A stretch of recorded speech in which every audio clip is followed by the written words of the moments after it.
So setting coordinates. So our first module is starting off with defining that fulfilling goal that you're going to work towards and that you're excited to work towards. And also really belongs to you, not to your parents or teachers or other people in society.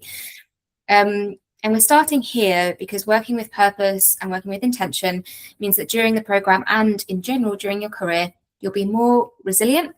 You'll be able to recover from setbacks quicker and be more creative to find your way around any obstacles or when things don't work. Because when we feel part of a bigger calling or a bigger purpose, the small obstacles don't trip us up as much.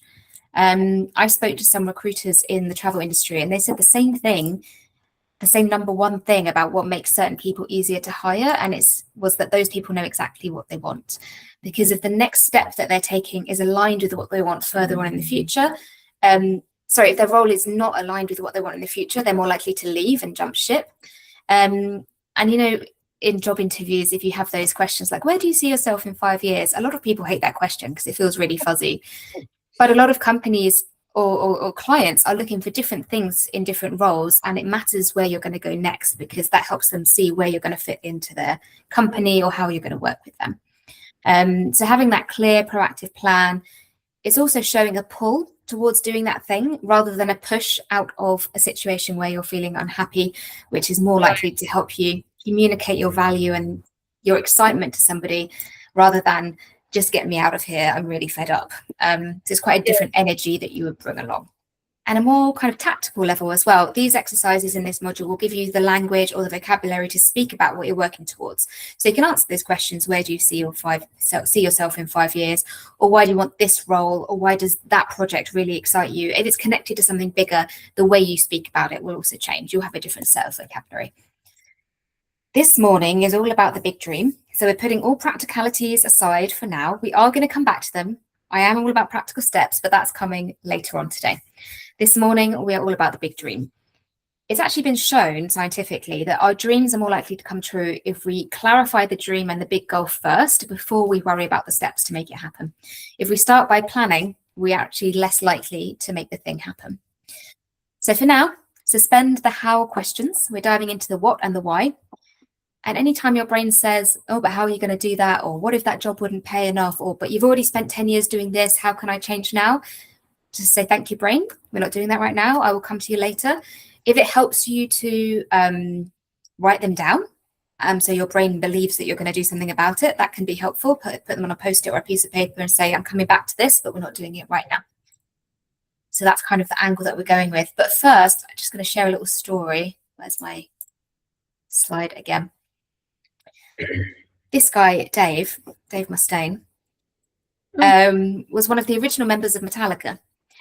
But he was kicked out, and he was kicked out just before Metallica really took off and gained a lot of popularity in the metal charts. And he was angry, he was frustrated, he was feeling quite spiteful, as you can see from this quote, and maybe rightly so. I'm sure there were reasons he was kicked out.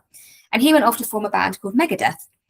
And his measure of success for himself was to become a greater metal band than Metallica, so he could get his own back and get his revenge for being kicked out.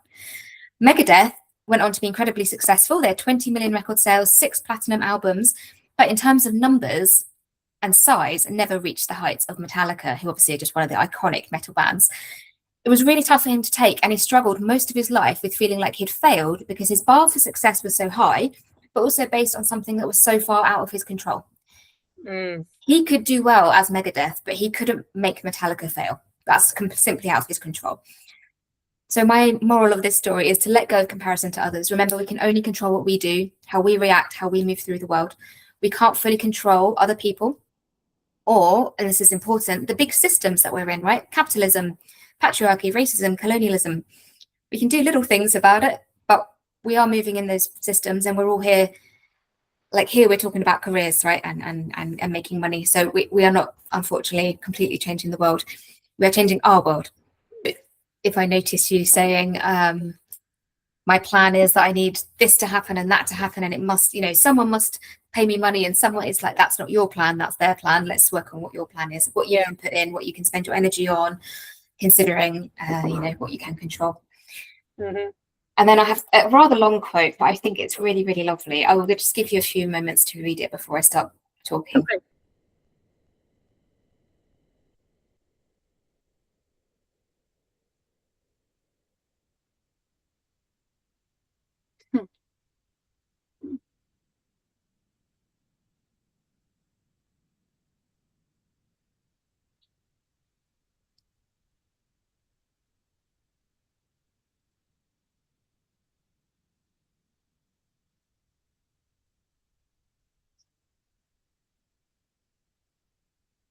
It had quite a lot of stuff about God in it, which I've taken out because that's not in my belief system. But I think that the message remains of who are you not to be big, and who are you not to do the things that you have inside you if you have the ability. So the moral I'm taking from this is focus on that abundant mindset, dream big, maybe scare yourself a bit with your dreams, and that's okay.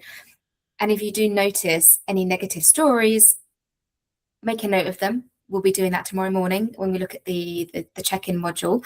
We're not ignoring it. We're not stuffing it down. I'm not about toxic positivity. But for today, we're dreaming big. We're going to try and let go of the shackles and think about what we could be if we couldn't fail, and that kind of vibe. So for today, we don't need them, but we will come back to them. Okay.